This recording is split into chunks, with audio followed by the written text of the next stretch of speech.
Good evening, ladies and gentlemen, and welcome here to Talladega Superspeedway as it plays host to races 5 and 6 of the 5th season of the Upper Edge Racing Baadteshop Superspeedway Series. You heard right, 2 races for the price of 1. It's the duels at Dega here this evening as we get ready to kick things off with the Fly Goose Fly 80.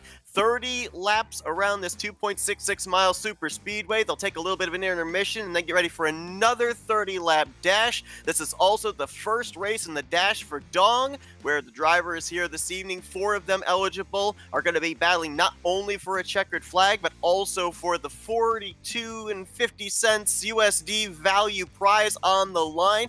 Also, the race winners of tonight's 2 events will be eligible for the second Dash for Dong race later on here on the schedule. But it should be a good one this evening. We've seen during the course of this season 4 races, 4 different drivers have gone to victory lane, but they've had a lengthy amount of time to be able to strategize and work their way up to the front. Tonight, it's going to be a sense of urgency. We're basically taking a full-length race that we've seen in the last month or so, and we're splitting it in half, so these drivers are going to have to work their way to the front and stay at the front a lot sooner than they would normally in races past. Big field here tonight. A lot of drivers would like to be that 5th driver to go to victory lane. I believe 2 of our former winners are not in the field here this evening, so the odds of a different winner all the more greater, and we may have 2 different winners by the close of this evening.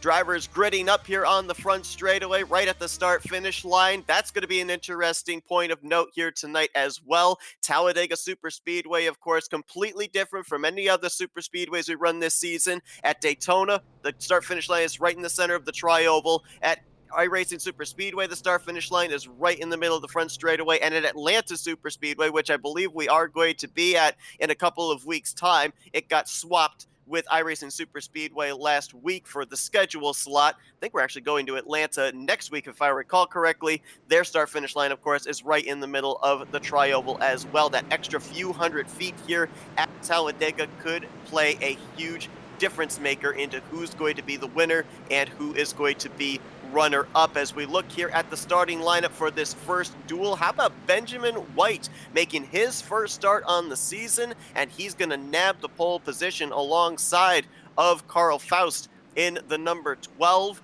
You got lining up in the second row DJ Stagner in the 64, and he's alongside of Ty Smith, who's back behind the wheel of the number 18 this week. We know there are a couple of drivers filling in for drivers that weren't able to make it here tonight. One of the notables is the number 31 is under the driver of, I believe, Dylan Body. He's filling in for Dylan Poteet, who's a former winner on the season and the current points leader coming into this race. So it'll be interesting to see what Dylan is able to do if Poteet by the end of tonight will still be the points leader. Remember, that's 2 races tonight that Poteet is not starting. As we look here through the remainder of the top 10, Steve Rada, he's been very consistent the last couple of weeks. Joey Chapman, he shows really good qualifying speed, but looking for it to translate to good race speed. Bronson Stafford, they're rolling off from the 12th position. He's one of the 4 drivers that comes into this race in the Dash for Dong eligibility.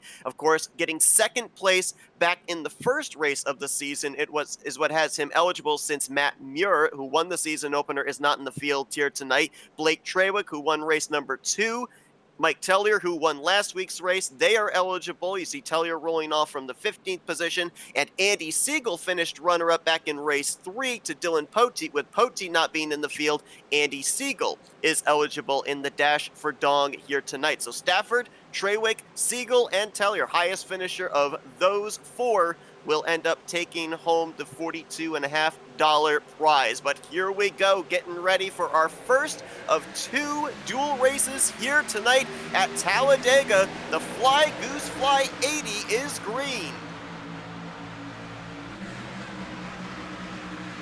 Now, this is not the first time that we've had dual races at Daytona in a Baadteshop Superspeedway Series season. It is going to be interesting to follow the storyline that we saw culminate the last time we had dual races here at Dega, in the fact that they can make it the full 30 laps on what they've got in the tank, but they cannot go full throttle for all 30 circuits. They will have to save to make it the full scheduled distance. We've seen drivers run the strategy of coming to pit road about 10, 15 laps into the run, taking on that little splash of fuel they need to get to the end, and then gunning it to the checkered flag. We'll see if anybody follows that strategy here tonight, or if they're all going to try and make it the 30 circuits on what they've started this race with. Is look at this racing 3 wide, 2, 3 rows deep at the very beginning. Top side is going to be Joey Chapman. He's going to get spun by Stafford right down in front of Benjamin White and Carl Faust. That did not take long. Turn one, lap two, and we've got about a half dozen drivers pretty well torn up, with an incident starting right at the front of the field. Looks like Blake Traywick, one of our Dash for Dong drivers, a former winner on the season. A lot of front end damage on the Moo Mobile there. There's another car I see down to the inside. He's got a lot of damage there. That's the 83 of Sebastian Miller. Looks like Sean Billman is well caught up. Oh man, pretty good damage as well on the Hot Wheels number 23 of DeRosers. So a number of drivers with damage here. Doesn't necessarily look like at first glance anybody would have to take on the fast repair as of yet, but then again, looks could be deceiving, and somebody may end up having to take that mulligan less than 5 laps into this first dual race. And this happened right up at the very front of the field. It looked like from first glance maybe an errant bump of Stafford to Joey Chapman. Let's see. Ooh, hard to tell there. Stafford was definitely on the back bumper of the 60, and he hooks down left into Benjamin White. There's DeRosers getting involved. Number of others, Roberto Ramirez in the 42 on the inside there, kind of a parking lot on the apron. Traywick was down there, so was Sebastian Miller. So a number of drivers that might have been able to get through had the wreck not migrated down the banking to the apron, now with some damage in the early stages. Here's on board with Bronson Stafford, and it's hard to tell there if maybe there was contact or maybe just took the air off of that spoiler, and with the 60 getting loose, comes down into the right front of Benjamin White and Carl Faust. That 3 wide for the race lead, going horribly, horribly wrong here in the beginning stages of this race. So that's going to change the landscape of the drivers up at the front of the field, as obviously fourth place on back will probably be up inside of the top 5 now. Here's another look, and we'll see if there is any visible contact.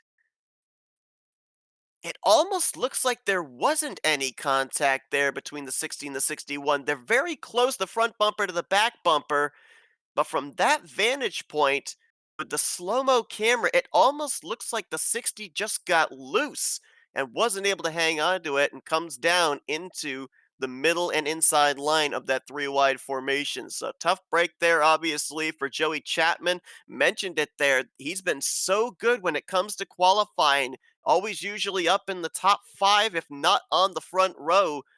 Just does not seem to be able to have that translate to good luck in the finishing results, as we're on board here with the 55. That's Daniel Megason, one of our rookies, and you just see nowhere to go. Usually at a super speed, with a safe place to go is down to the apron or down to the grass, but everybody had the same idea, and when the 60 slid down onto the apron, it completely blockaded up those extra 2 lanes of being able to try to avoid the wreck, and a lot of drivers end up running into the back of each other. Here's on board now with Cole DeRoser, another of our rookies here this season. He's up on the top side. If he stays up here on the high side, he might have been fine, but unfortunately, the 12 of Carl Faust was kind of parked in that outside line after he was involved in the 3 wide situation at the front of the field. So, not much of an avenue for anybody to be able to avoid the wreck, whether they went to the top or to the bottom of the racetrack. And you got to wonder, a lot of the contact made here with the front end of these race cars, where the radiator is housed. Obviously, a lot of aerodynamics comes into play with the nose of the race car when it comes to super speedway racing.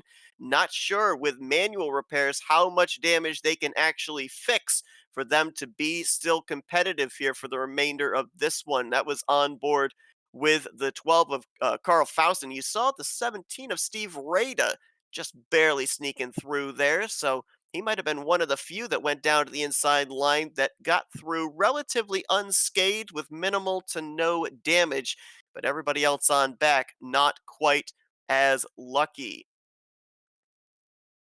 So as the flagman still has the caution waving, now over the hood of Jacob Holm, our new race leader in the 76. Looks like we've gotten the 1 degree indication here. You see the drivers either right up to the wall or right down next to the yellow line, indicating which lane they choose for the choose cone. Holm will take the bottom of the racetrack here, and he'll be the one that will get us back under green. Ty Smith elected the top, so he will be the outside of the front row. You take a look at the temperatures that we're dealing with here in Talladega, Alabama. A far cry from what these drivers were dealing with when we were iRacing Superspeedway last week. They had triple digit track temperature, but as we're kind of in the dusk, almost twilight hours here, the track temperature only a mild 76 degrees may continue to warm up as these drivers run green flag laps, but you have to think that a little bit cooler temperature means a little bit of added grip and maybe a little bit more maneuverability for these drivers. Certainly not going to call into question, I don't think, what we were talking about last week with the inability to be able to push for a long period of time for fear of the engine overheating. They should be able to tandem a lot longer here at Dega than they did at iRacing SS last week. As we take a look back at the field from the HMR 2014 Tamarin pace car, Holm on that inside line, Ty Smith on the outside line. Jacob Holm, another driver who this season always seems to be running well in the first half of the race, and then something happens where he gets caught up in a wreck. He doesn't have any faster pairs to fall back on, and the finishes that we see the 76 get at the end of the day do not indicate the amount of speed that he has had during the course of the entire event. He's going to have Ty Smith to his outside. Robert Kenny's going to line up on the inside of row number 2. To his outside, the 81 of Connor Holden. And then it's going to be the 46 of Brandon Lambert, who we saw very strong last time out at iRacing Superspeedway, completing the top 5, getting ready to go back green. They'll look to complete at least 2 laps of green flag here, as we only made it about 1 lap and 1 turn before the first caution flew. Good jump there for the M&M's Ford Mustang of Jacob Holm. We'll see if he's able to keep Robert Kenny at bay. Looks like on the top side there, a couple of teammates going to get nose to tail, the 18 and the 81. And right behind them is going to be the 72, That is Matthew Rodriguez doing the sub duties tonight for Matt Muir, former winner on the season, who is not in the field here tonight.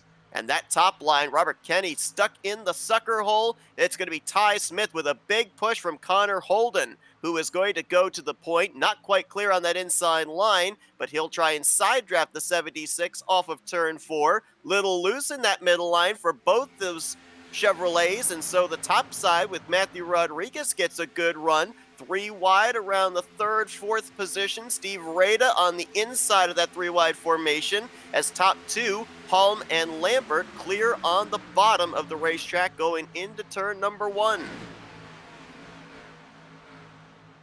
like a couple more drivers have jumped up to that outside line.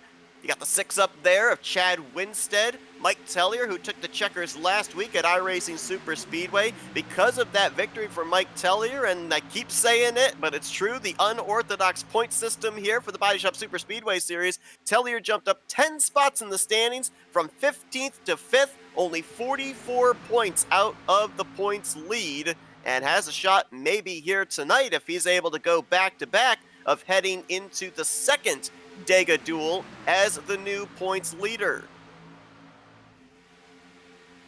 See a lot of those drivers down that inside line clipping the apron. Rada and Miller and Dylan Body all clipping just below the yellow line there. Remember, we have to bear this in mind for both of our dual races. That yellow line is only a suggestion of where the out of bounds is. These drivers, if they chose, could go down there to advance their position, as Mike Tellier looks like he might have brushed the wall right there. A little smoke off the right rear fender off of turn 2. That's going to allow the 11 of Benjamin White, our pole sitter, to tuck up in line. Doesn't look like they did a whole lot of damage repair on the pole sitter. You can see he's got a pretty good bit of damage on the left front of the JBL Toyota Camry. But for the moment, looks like that thing is still up to speed. Wouldn't win a beauty contest, but still fast enough to get up to the front of the field as we're 3 wide for the race lead and 2 rows deep once again. Ty Smith running the middle line, Holm on the bottom, and Matthew Rodriguez, high, wide, and handsome, leading the charge in that third lane. He's got them alongside of second place with Holden in the middle and Lambert on the bottom. You saw a lot of movement right there with that close-up shot on that middle car of Holden and that topside car of Rodriguez. A lot of space here at Talladega, especially when they're 3 wide, but when they're side to side like this in the corners, usually they end up arguing over the same amount of space, and that's where we end up having the contact and the corner wrecks. But for now, they give all the room necessary to keep it together. Looks like that third line is stalled out just a bit. And there you see Bronson Stafford on the apron through the tri-oval, utilizing the fact that that is considered inbounds. But will he be able to get back up is the question. Does not look like it. He wasn't clear on Dylan Body, and a move that could have gained him 2 or 3 spots is now going to lose him anywhere from 6 to 8 spots as he had to back out of the throttle. He's still running the apron through 1 and 2, and he's going to drift all the way back to the tail end of this lead pack. The ultimate risk versus reward does not pan out there for Bronson Stafford, but hey, we're only 10 laps into this 30-lap dash. Why not do a little experimentation, see if you can make the pass and complete it in the early stages, squirrel that away for maybe later on in this race when you're trying to be that first one back to the start-finish line through the tri-oval in that extra few hundred feet from the center of the tri-oval over to the entrance of turn number 1. Not liking all the movement we're seeing up here at the front of the field as Holm continues to lead the inside line around. Ty Smith committed to that middle groove with Connor Holden. Mike Tellier third in that outside line. Brandon Lambert is the drafting help on the inside line along with the 17 of Steve Rada. And now a third lane starts to form once again. This time it's going to be the number 33 that's going to make the jump up there to the top. That's rookie Dustin Longston. Looks like he's got Benjamin White up there for drafting help. And right behind him is going to be the 32. That is Robert Panko doing the sub duties for John Poole III here tonight. The usual livery that we're used to seeing him in the number 4, but with the number 32 on the sides and roof of that Toyota. So we've got 3 sub drivers here tonight for 3 drivers that have been very much up in the conversation of winning every single week. Dylan Poteet, not in the race, Matt Muir not in the race, and John Poole III not in the race. Also bears mentioning that these drivers are allowed 2 subs during the course of the season. Tonight we have 2 races, so all 3 of those drivers that I just mentioned that have had to call on substitutes tonight, they will be heading into the remainder of the season with no substitutes available. They will have to show up every week to be able to garner points. And for a few of those drivers that are way up there in the standings, like Dylan Poteet, obviously leading the points, obviously Matt Muir, a former winner, 9th in the point standings, they're going to have to make sure they don't miss out on any more races or any more points for the conclusion of this season. Checking in on our Dash for Dong drivers, it looks like the highest running of those currently, I believe according to our scoring, would be I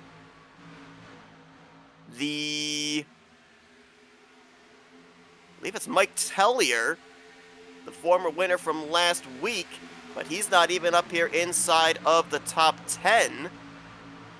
The other drivers quite a ways back there. Blake Trawick has got damage from the first and only incident we've had so far here tonight, currently back in 20th.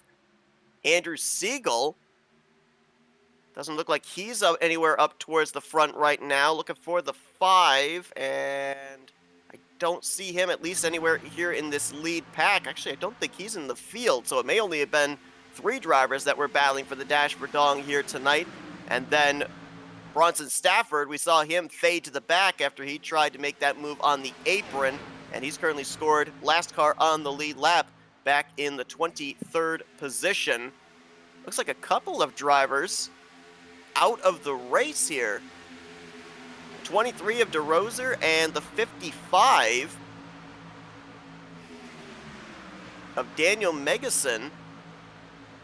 Both those drivers currently scored 10 laps down, involved in that first wreck. Not certain if they didn't know they had the faster pair available or not, but they are going to not have very good points totals here, as I believe it's only the top 15 end up getting a minimum of 10 points, and then the rest of the field either gets 5 or 0, depending on where they finish. That's why we have drivers leap up through the point standings when they win or finish inside of the top 5. Well, Jacob Holm looks like his strategy is just hug that yellow line.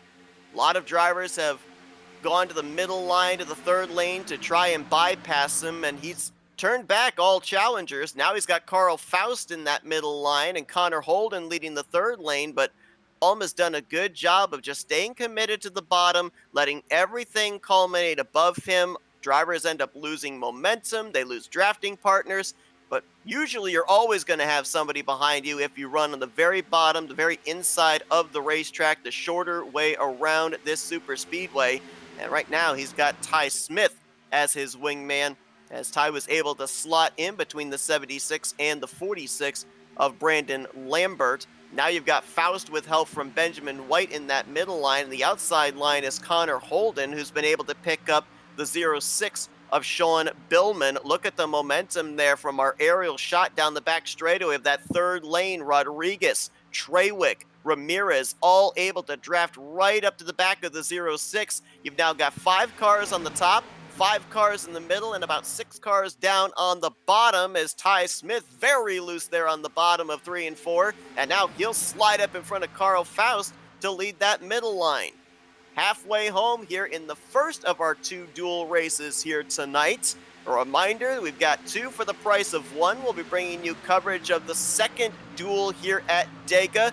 Right following after the conclusion of this one, we'll be having a post-race wind down, talking with the podium finishers from this first dual race, and then we'll step aside for a little bit of time as drivers will have a little bit of extra practice in preparation for the second dual race, and then we'll be right back with the coverage right here on FRN on the YouTube side, Split Second Broadcasting on the Twitch side. As how about Ty Smith? That move to the middle got him to the lead. He immediately jumps down to the inside line. And for the first time tonight, ever since the restart, we've got a new driver out in front, not named Jacob Holm, who slots into the second spot.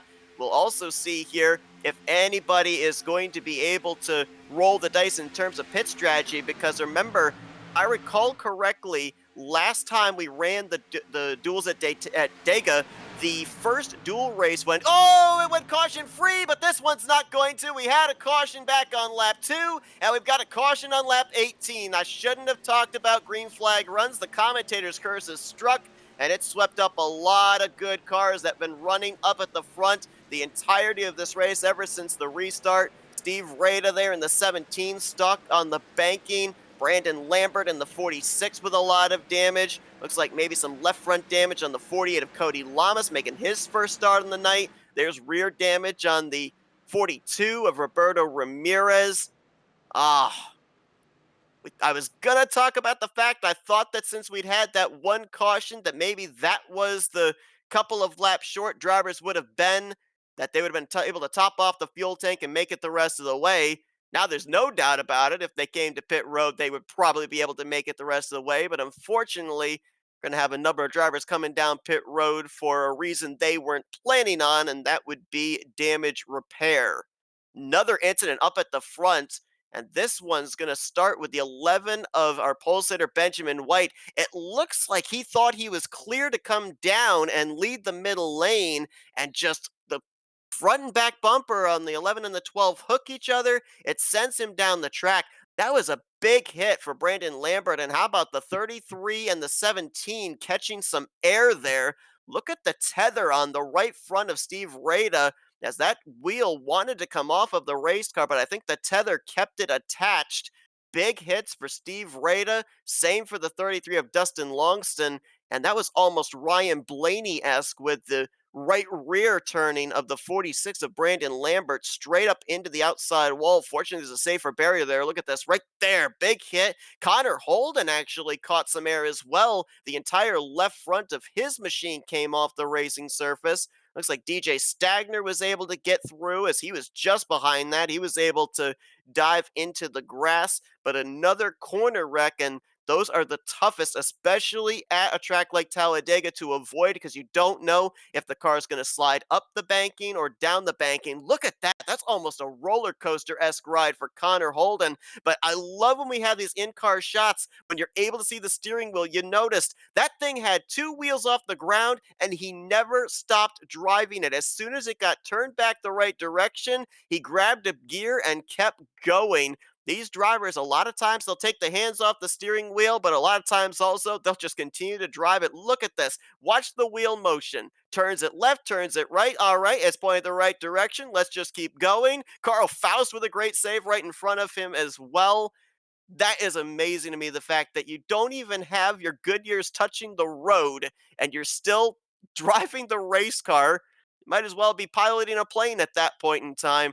But these drivers know that usually if you can drive out of a wreck, depending on how much damage you sustain, you might be okay and might not have to take on that faster pair. Drive away from the wreck while it's in progress and don't get any more damage than you already have. Man, there you saw that shot for Brandon Lambert straight up into the wall, and then the follow-up hit for Connor Holden. A lot of big hits taken in that one. The 33, the 17, the 46, the 81. You got to think all those drivers listed are going to probably have to take on the faster pair, but we are more than halfway here in this duel, so maybe now is the time. Here's Lambert.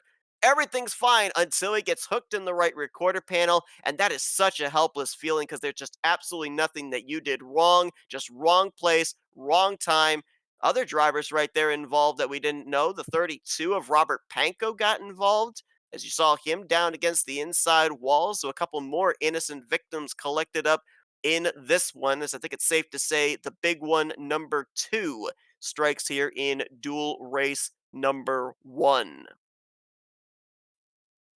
Well, this will allow everyone to make it the rest of the way on fuel if they elect to come to pit road. Maybe they were a little short and they want to keep their track position. They could probably clutch under these pacing laps to save that extra lap or two of fuel that they were lacking.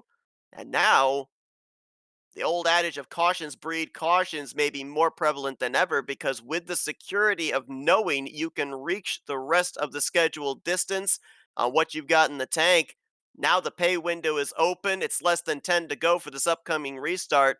And we've seen 3 wide all the way through the field on a number of occasions already in the first 20 laps.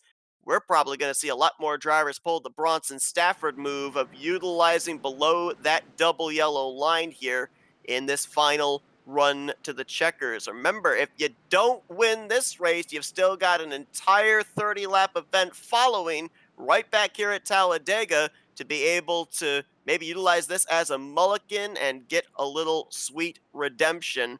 Also should mention, as we already have been talking about the Dash for Dong drivers here tonight, whoever ends up winning this race and who ends up winning the second race here this evening will both be eligible, 2 of the eligible drivers, in the second race of the Dash for Dong, which will be later on near the end of this season. It has been also announced that if the same driver goes to victory lane in both of the dual races here tonight, then the second place finisher in race number 2 would then be the second eligible driver in the second Dash for Dong race. Well, there's definitely a few drivers you can visibly see that have taken on their faster pairs. One of them would be the 11 of Parker White, our pole sitter. I'm sorry, Benjamin White, rather. You see that's a brand new front end on that race car. The left front damage that we saw in that middle stint green flag run has been completely repaired. It looks like maybe the 60 of Joey Chapman has used a faster pair. 56 of Blake Trawick looks like he's used a faster pair, so a lot of drivers here hoping that they keep it clean for these final 9 laps of this first dual race. It's going to be Ty Smith taking the bottom, Jacob Holm to his outside, Sebastian Miller, Chad Winstead, and Dylan Body going to be the top 5 as we get ready to go back green. 9 laps in regulation. Don't forget, we've got unlimited green-white checkers for overtime should we need them. And a little bit of strategy played there by the Mustangs that were on that outside line. Looked like they might have dragged the brake a little bit, let the top 2 get ahead, and slot down in 3rd and 4th. down to that inside line. So that will be Sebastian Miller now moving into P2, the highest that he's run so far here this evening. Still sporting the damage that he got all the way back on lap number 2 when he was involved in that parking lot on the apron on the inside of turn number 1. And you can see that looks like because of that damage, he's not able to really lead a line. That's almost like a parachute on the front end of his car as he falls back into the clutches of Jason Shuey on that inside line. 3 wide for the lead. Look at the 11 of Benjamin White trying to do it all by himself, but the middle line's where the momentum is. DJ Stagner, big push to Ty Smith.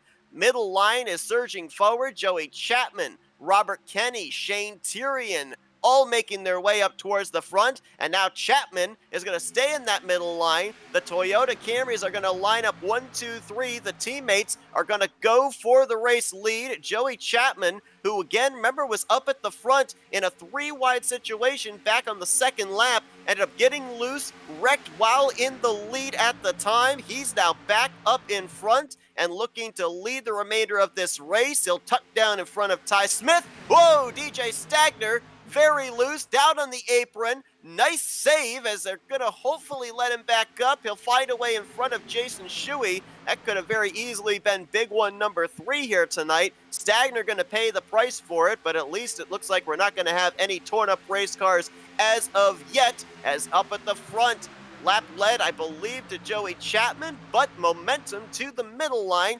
Robert Kenny, high, wide, and handsome. He's got help from a Camry. That's Brandon Lambert. And Bronson Stafford has made his way back up to the front now. He's the third car in that middle line. Third line trying to form. I believe that's Shane Tyrion and Robert Panko up there trying to make something happen. Stafford sees the momentum coming. He'll jump up to the third line as well.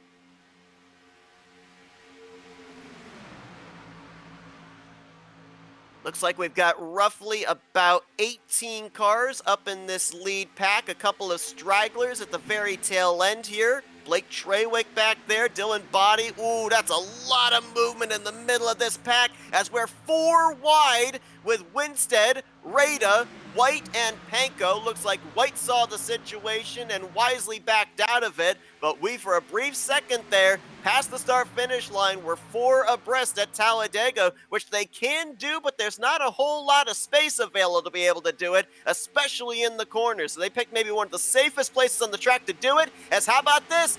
Apron, that's Jacob Holm trying it. We're 4 wide again, and he wasn't clear on the 60 of Joey Chapman, and this is going to be maybe the biggest wreck we've had tonight. Cars sweeping up the banking, collecting up more innocent victims. About maybe a dozen drivers collected up here in the third caution of the night. We have not had a small wreck yet here this evening. They've all been corner wrecks, and Jacob Holm trying the apron on the back straightaway. No way he was going to be clear. Looked like he tried to merge himself up in front of Joey Chapman, and it, as you saw, had very catastrophic results.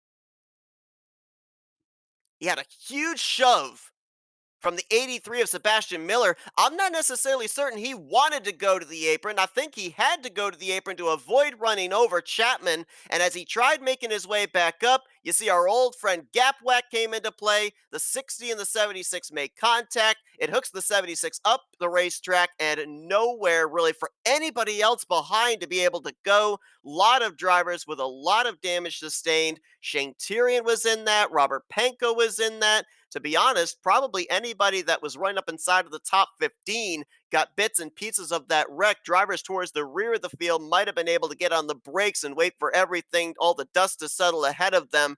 As look at the shots taken here. Stagner, Miller, Treywick, Billman, Ramirez. Oh, big hit right there with his left front. There's Tyrion up on the top side of the racetrack. There's the 60 of Chapman.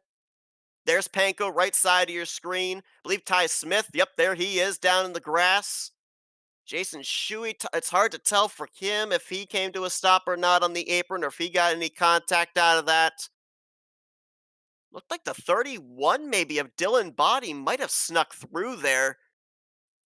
At least with the camera shot we had there, it did not look like he had any contact made.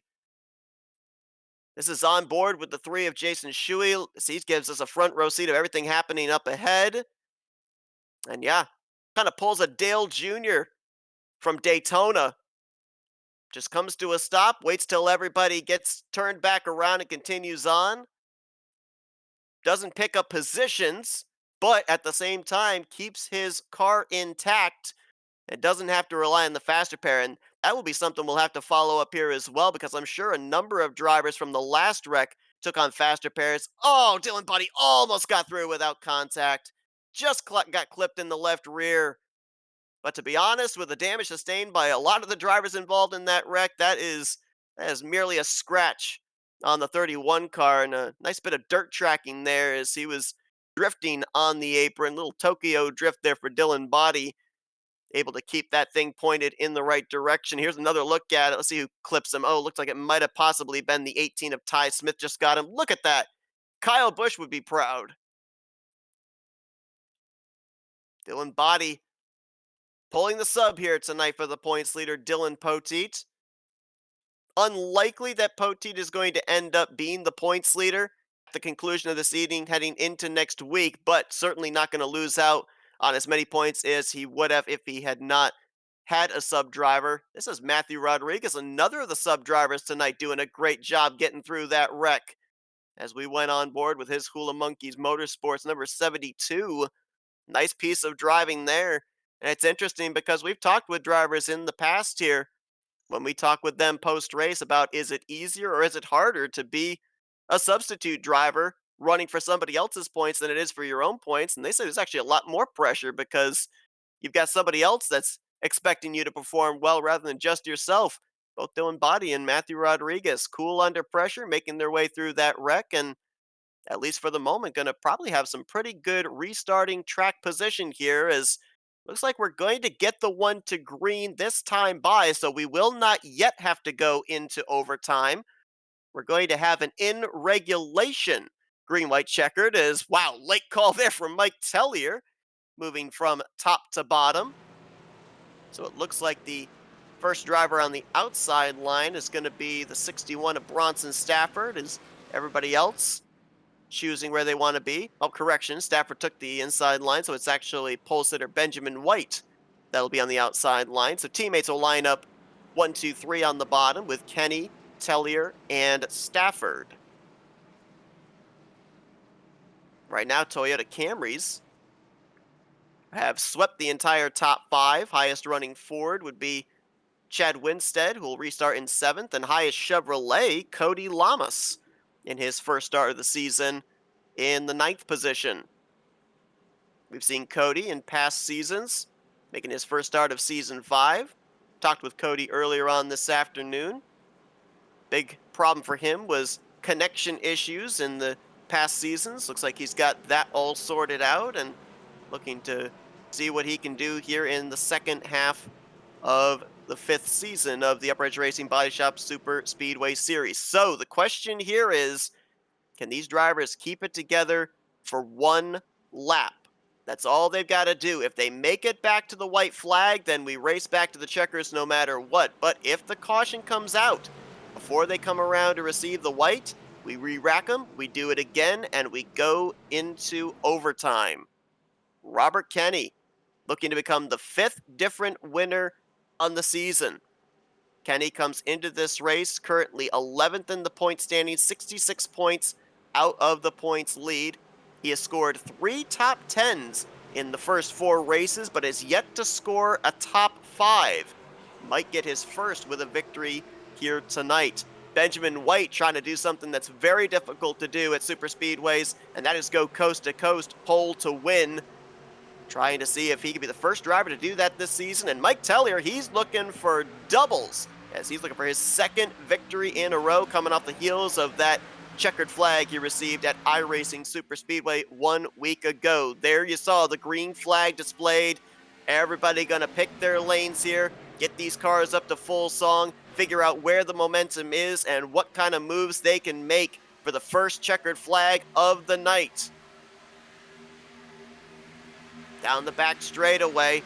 Wondered if anybody might utilize the apron here below the double yellow line. Maybe not here on the 2 to go, but more than likely we'll see it on the white flag lap, as look at the surge in that middle line. Benjamin White with help from Sean Billman and DJ Stagner.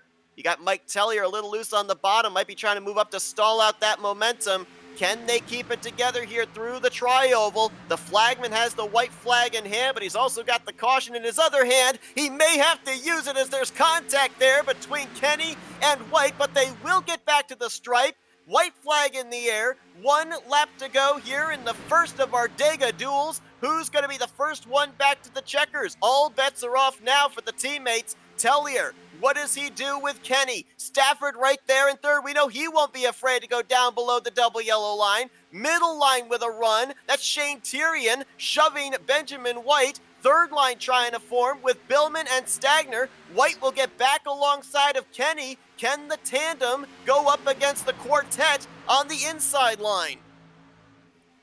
Oh, the 11 got very loose. That's going to cause Shane Tyrion to have to go to the top. Look at everyone scatter down there to the apron. We're 3 wide. We're 4 wide. Tellier is spinning. Stafford is spinning. Kenny trying to block Tyrion with a big run to the top side. It's going to be super close between the 9 and the 10. I believe it was Shane Tyrion in the number 9 that took the checkered flag. Less than half a car length. Got the momentum when he needed it the most through the center of the tri-oval. Going to the start finish line, and there you see it, 5/100ths of a second. Shane Tyrion becomes the 5th different winner on the season from the 21st position. Almost a dead even tie for second between Robert Kenny and Benjamin White. They'll give it to Kenny, but Shane Tyrion finally breaks back into victory lane. A driver that came into this race struggling in the point standings, 13th overall, 89 points back. This will for sure put him up in the conversation for the championship with 4 races remaining. As we're going to go back and take a look at everything that happened, you got to think the turning point was Tellier and Stafford getting together through the tri-oval, because that lost all the help on the bottom line for Robert Kenny. Watch right here. Is everybody going to utilize the apron to try and make moves through the tri-oval? Lambert down there, Winstead down there, Rodriguez down there. Looks like right here, the 97 of Tellier slides up, comes back down. He and Stafford get together, and there's nobody there. There's about 2 car lengths back to the next car for Robert Kenny for help with Brandon Lambert. He tries to move up to block Parker, I don't know why I keep saying Parker, Benjamin White in that middle groove. That stalls out the middle line, and on the top side, they were formed up enough that Billman in the 06 is able to push the 9 of Shane Tyrion to the line first. Super close even there for second place as you throw Billman into that conversation. Kenny, White, and Billman, a dead heat for the runner-up spot. Look at that here at the start-finish line. About almost a full car length, not quite. Shane Tyrion picking up this victory. Kenny in second, White in third, then Billman and Dylan Body with the fill-in duties tonight, completing the top 5. And that was just our first race of the night, folks. That's the appetizer. We got another 30 lapper coming up here in just a little bit, where we're going to have the exact same type of scenario and no doubt going to have the same type of thrilling finish. Here's another look at it. Watch that 9 of Shane Tyrion. He never faltered from the line that he was committed to. A lot of movement down below him and able to pick up that victory. That's almost eerily similar to what Mike Tellier was able to do last week when he made a move on the top side. Everything happened below him, and he was able to make it back to the start finish line to pick up the checkered flag. But a great run there for Shane Tyrion. We saw here in the early stages of the season, it was Team Trap House that went to victory lane in back-to-back races with Blake Trawick and Dylan Poteet. But now you look at the last 2 races, and it has been the Toyotas that have shown, with Mike Tellier winning last week and Shane Tyrion picking up the victory here tonight. Well, what do we have in store in the upcoming second race here this evening? If this is any indication, you're not going to want to miss out on seeing what happens, as these drivers, some of them will be looking to continue on the momentum of the good finishes in this one. and others will be looking for a little bit of redemption of what could have been in this first race. I believe that the Dash Verdong winner, obviously Shane Tyrion, will be eligible for the upcoming second race in the Dash Verdong, but I believe that the Dash Verdong winner in this one, possibly Blake Trawick, because both Tellier and Stafford got together there through the trial. Well, I think Trawick may have passed them both. So Blake Trawick potentially may have just netted himself 1 million Vietnamese dong, which equals out to about $42.50 USD. So, congratulations to him. We're going to now take the opportunity dial up some of our podium finishers here tonight and get their opinions of what went down from turn 4 all the way through the tri-oval to the start finish line. Let's kick things off with the driver that brings it home in the third position. Let's dial up the driver, the number 11, Benjamin White. Benjamin, you got us up here in the FRM booth? Yeah, yes, sir. How you doing? Crazy race here tonight. You were in the conversation for the victory all night long, nabbed that pole position, top 5 running pretty much the entirety of this race, and up there at the end with a shot of winning this thing. You were the car in the middle through the tri-oval. You got drivers on your left and right side drafting you. What in that kind of a situation are you able to do to keep the momentum going forward, be that first one back to the line? Well, I had no idea that the 10 and the 9 are actually teammates, so if I knew that, I knew I was screwed anyways, but everybody was crashing all around, especially on the bottom. I think it was Robert down there lost his help, and I thought maybe I could get second at the line, but he went down and blocked Dylan, so I had to settle for third. But I feel like the only thing I could have done is maybe checked up the middle a little bit just to not allow Shane to get clear, but I think Billman on the third lane was damaged, so I was kind of I mean, I was getting ready to be out to dry anyways off turn 4. So, had I known those 2 were teammates, I would have, maybe tried and play the lanes a little different, but there's not a whole lot you can do. But, a good fun race. I haven't, super speedway raced this specific, like, legacy car in a while, so it was something I had to get back used to. Usually, it's like the regular Xfinity car, the truck, or the, next gen that I always do super speedway racing with. So doing with this one was definitely something different, and I haven't done it in a while. So I mean, that was fun. Yeah, we've been seeing double wide, three wide racing all night long, but we've seen a lot of movement out of these cars as well. Is it as difficult to drive these machines as it's visibly looking like? Because it looks like a lot of air movement has been taking place. I don't know. I mean, I had damage before I got turned by Faust, so um, I don't know if that was making it drive any bit different. But I was a parachute lead, and I was when I jumped up in front of Holden, I was just hoping I'd get clear back down, which I was. And then I think the poked out front end with on Faust's car with the damage is why I went around because I looked back at the replay and I was fully clear. It was just weird, like neither of us really did anything wrong. But um, I wouldn't say that was harder to drive than any other car I've raced, but it was Unusual. definitely different.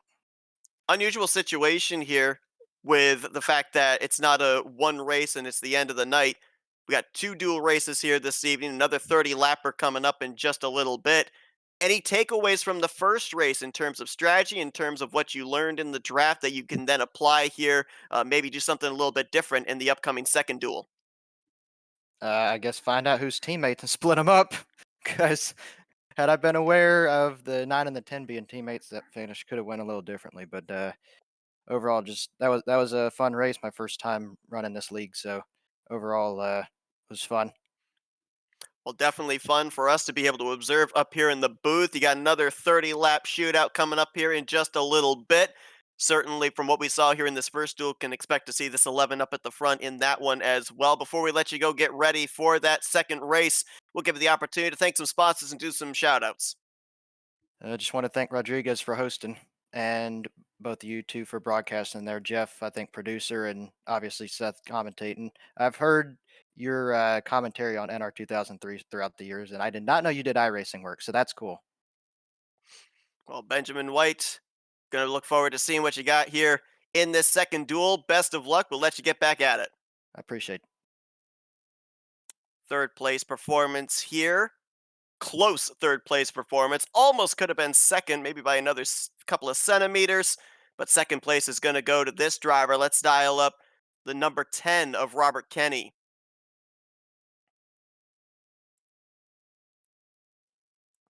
Hey, Robert, it's the guys up here in the F.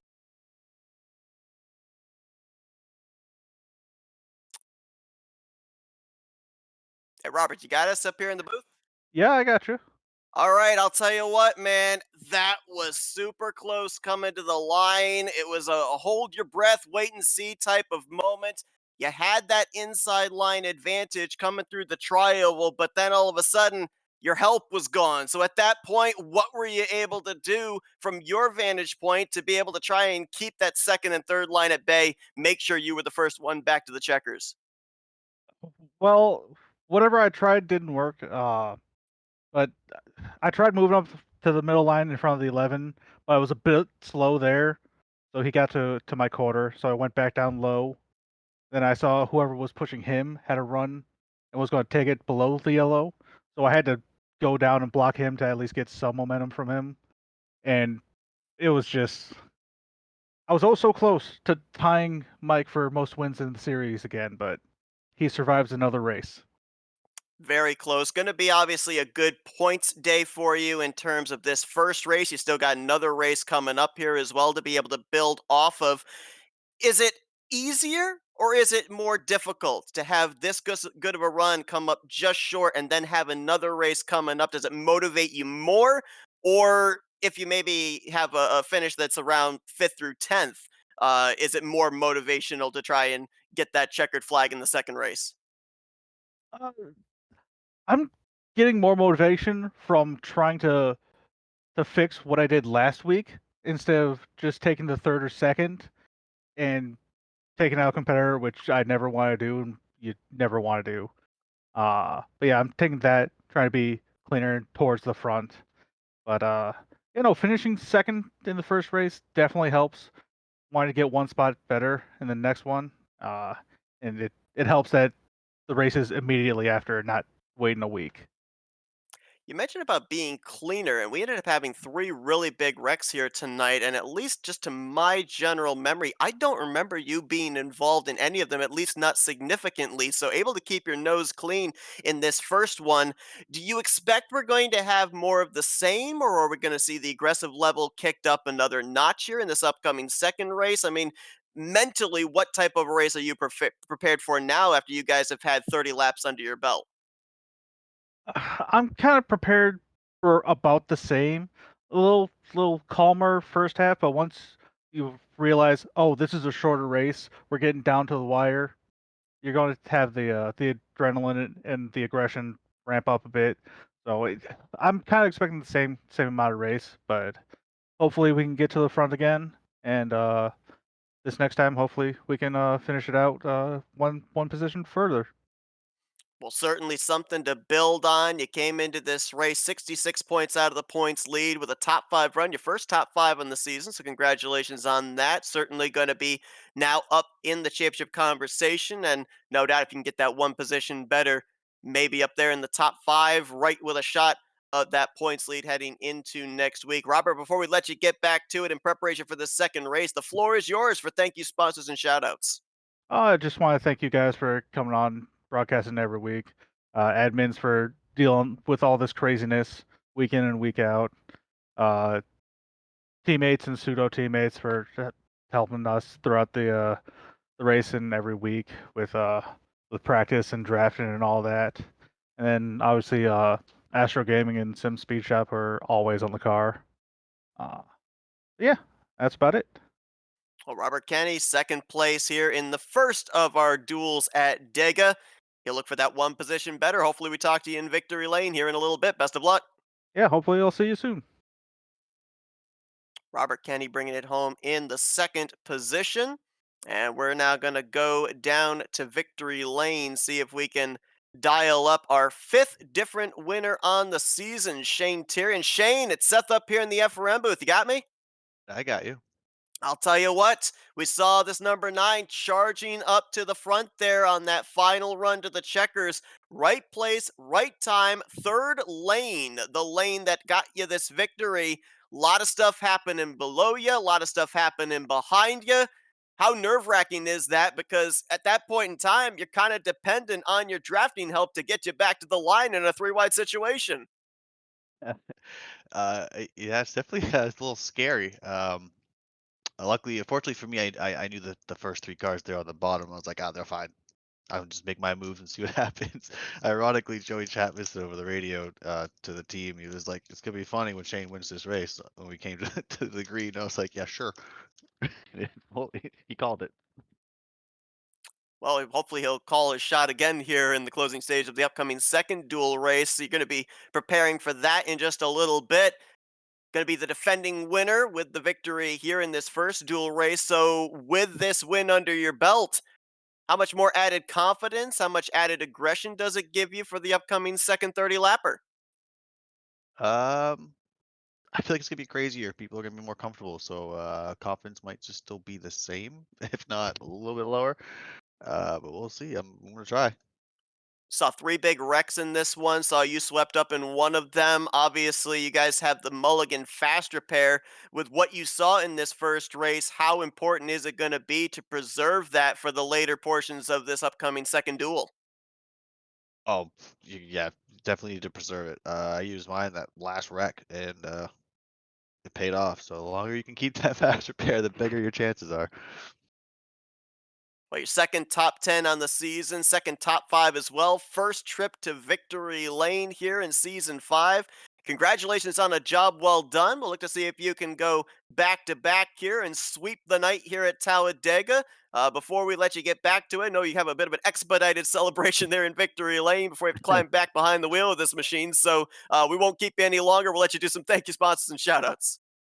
Yeah, I'm just gonna thank Matt for putting this on, and then Matt Muir for painting my cars, you guys for broadcasting, and then I don't have it on the car because it's just a fun league, but Evil Controllers and Navy. So yeah, thank you. Well, a thriller here in the first duel at Dega. Shane Tyrion, your winner here, and he'll look to follow it up in the upcoming second duel. Best of luck there. Hopefully, we get to talk to you again before the night's out. I hope so. Shane Tyrion becomes the 5th different winner on the season. It will be interesting to see where he would have been situated in the points after the conclusion of this one, but more than likely the points won't get calculated until after the second race here tonight as you're taking a look at your finishing results. A great run there for the 11 of Benjamin White starting in first and bringing it home in third. Robert Kenny with his best finish on the season in second, and of course Tyrion with the victory. Sean Billman played a big part into Tyrion being the first of the line there as he'll bring it home in fourth. And how about Dylan Body? We had that on board with him after that last wreck, able to just skirt through, able to drift it on the apron, brings it home in the substitute for Dylan Poteet in fifth. DJ Stagner there in sixth. How about Brandon Lambert? Good run for him here tonight. He's been close to a top 5 this season on numerous occasions, and I believe this might be his best finish on the year. Sebastian Miller bringing it home in 8th. First start of the season for Cody Lamas results in a 9th place performance, and Carl Faust, who was involved in the second big one of the evening after starting the outside of the front row, going to complete the top 10. I mentioned that I believed Blake Trawick was the winner of the Dash for Dong. There you see, he brings it home in the 15th position, so he is about $42.50 richer, and he is going to obviously, hopefully spend that very well. He's got Matthew Rodriguez, who finishes ahead of him in 11th. Another driver that did a great job in the substitute role for Matt Muir. Chad Winstead in 12th. Jacob Holm, who led a lot of laps in the early going, brings it home in 13th. Jason Shuey in 14th. Trawick, as we mentioned there, in 15th.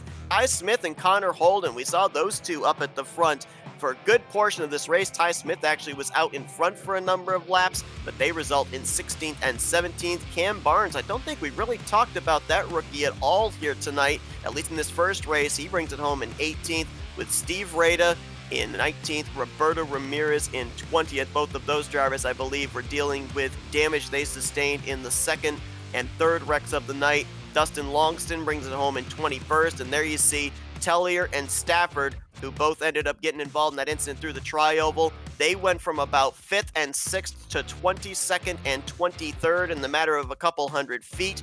Robert Pankow, Joey Chapman, Cole DeRosers, and Daniel Megason were the drivers that finished out the rest of the 27-car field.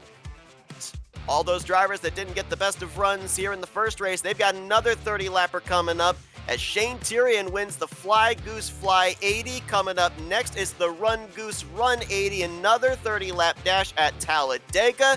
That'll be coming up in just a few moments. These drivers have a little bit of a practice session, another group qualifying, and then we will resume coverage in preparation for the second duel at Talladega here on the YouTube side for Flat Out Racing Network, the Twitch side for Split Second Broadcasting. Don't go anywhere. Coverage is going to continue from Talladega right after this.